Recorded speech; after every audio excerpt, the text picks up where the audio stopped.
नमस्कार, स्वागत है आपका और मैं हूं आपके साथ लता। बड़ी खबर आपको बता रहे, जहां बंगाल हिंसा को लेकर एक बार फिर से ममता बनर्जी बेनकाब हुई हैं, क्योंकि अब एनएचआरसी की रिपोर्ट पर ममता सरकार का झूठ सामने आया है। जहां हाईकोर्ट में 95 पेज का ममता बनर्जी ने हलफनामा दायर किया है, जिसमें बंगाल सरकार ने हिंसा के आरोपों को खारिज किया है। तो वहीं आपको बता दें कि बंगाल हिंसा पर एनएचआरसी की रिपोर्ट में ममता सरकार के खिलाफ बड़े चौंकाने वाले खुलासे हुए हैं, जिसमें औरतों के चीर-हरण, तोड़-फोड़, किडनैपिंग और हत्या को लेकर कई अहम खुलासे एनएचआरसी की रिपोर्ट में भी अब सामने आते दिखाई पड़ रहे हैं। जहां एक बार फिर से बंगाल हिंसा को लेकर ममता बनर्जी की हकीकत सामने आई है, क्योंकि जो ममता बनर्जी खुद बंगाल हिंसा के में मारे गए लोगों को मुआवजा देती नजर आ रही थी, अब वही ममता बनर्जी ये कहती भी दिखाई पड़ रही है कि बंगाल में कोई हिंसा नहीं हुई है। जी हां, दरअसल चुनाव हिंसा पर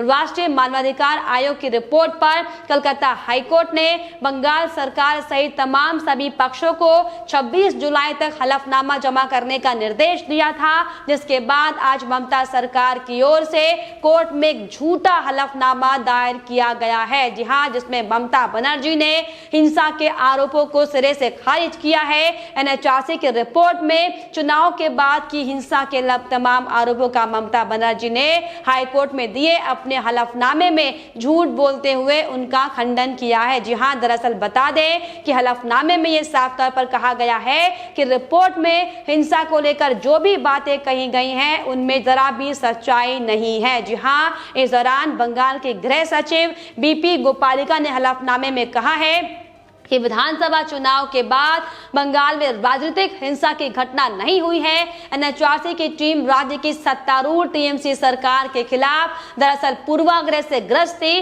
और इसीलिए वो ऐसा दावा कर रही है। जी हां, ये भी साफ तौर पर कहा गया कि समिति के सदस्यों के भारतीय जनता पार्टी और केंद्र सरकार के साथ काफी नजदीकी रिश्ते हैं और कई सदस्य बाकायदा बीजेपी के मेंबर हैं। जी हां, ऐसे में रिपोर्ट में कई मनगढ़ंत वाली बातें करते हुए किसी भी तरीके से राज्य सरकार को बदनाम करने की पूरी कोशिश की गई। जिस तरीके से आपको बताते चले कि बंगाल में 2 मई को चुनावी नतीजों के बाद से ही ममता सरकार के इशारों पर एक के बाद एक लगातार आगजनी की तस्वीरें सामने आई थी। हमने तमाम रिपोर्ट्स आपको दिखाई थी कि कैसे ममता बनर्जी तमाम पूरे हिंसा के मामलों में मूक दर्शक बनी बैठी हैं। हालांकि इस मामले को लेकर राज्यपाल से लेकर शुभेंदु अधिकारी तक ने दिल्ली आकर राष्ट्रपति से मुलाकात की थी, अमित शाह से मुलाकात की थी और बंगाल में तमाम जो हिंसक घटनाएं सामने आ रही हैं उस पर कार्रवाई करने की मांग इन तमाम बीजेपी के नेताओं की ओर से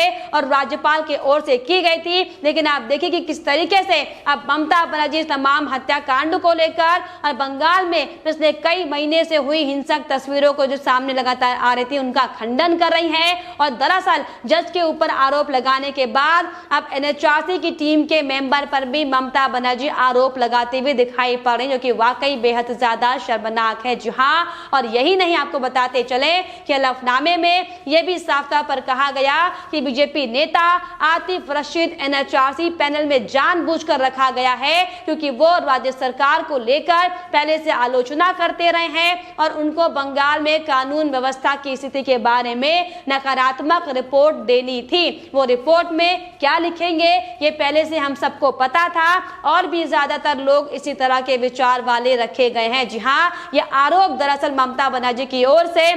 हलफनामे में लगाए गए हैं, जो कि साफ तौर पर झूठे हैं, क्योंकि बंगाल में जो स्थिति लगातार वर्तमान में बनी हुई है वो हम सबके सामने है। किस तरीके से केंद्रीय मंत्रियों से लेकर बीजेपी कार्यकर्ताओं पर हमले किए गए, बीजेपी कार्यकर्ताओं को मारा गया, लेकिन अब ममता बनर्जी इन तमाम हमलों को, इन तमाम मौतों को सिरे से खारिज करती हैं और इन तमाम जो आरोप ममता सरकार पर एनएचआरसी की टीम ने लगाए थे अपनी जांच के बाद उसका खंडन करते हुए दिखाई हालांकि पड़े। लेकिन आपको बताते चले कि दरअसल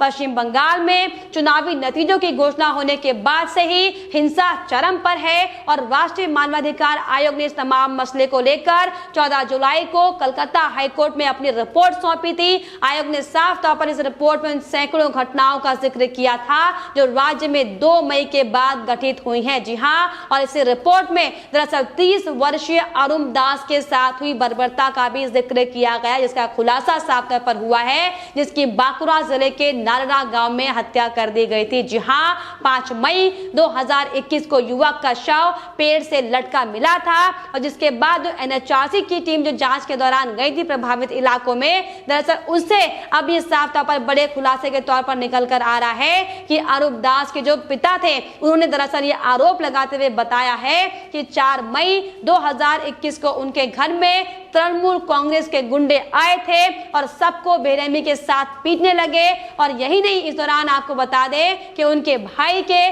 परिवार को भी नहीं छोड़ा गया था, उनके साथ भी लगातार बर्बरता की गई। और साथ ही साथ पीड़ित के पिता ने यह भी साफ तौर पर आपको बताते चले बताया है कि घटना वाले दिन न केवल उनकी संपत्ति को क्षतिग्रस्त किया गया था बल्कि वहां पर मौजूद महिलाओं को भी प्रताड़ित किया गया। गुंडों ने महिलाओं के कपड़े सरेआम उतारे और कपड़े फाड़ने के बाद उनकी साड़ी से उनका गला घोंटकर बेरहमी से उनकी हत्या की गई है और इसके बाद आरोप नाम के युवक को किडनैप कर चले गए। और जिसके बाद आपको बता दें कि घटना के अगले दिन आरोप का शव पेड़ से लटका हुआ मिला था। हालांकि इसको लेकर आरोप दास के पिता ने यह भी साफ तौर पर अपने बयान में कहा है, आयोग को बताया है कि उन्होंने इस संबंध में पुलिस से शिकायत भी की थी, लेकिन पुलिस ने जांच में कोई दिलचस्पी नहीं दिखाई और एफआईआर भी तब दर्ज हुई है जब कोलकाता हाई कोर्ट ने पुलिस को फटकार लगाई थी और तमाम पीड़ित परिवारों से मुलाकात के बाद शिकायतों पर कार्रवाई करने का जब आदेश हाई कोर्ट की ओर से दिया गया था। जी हां,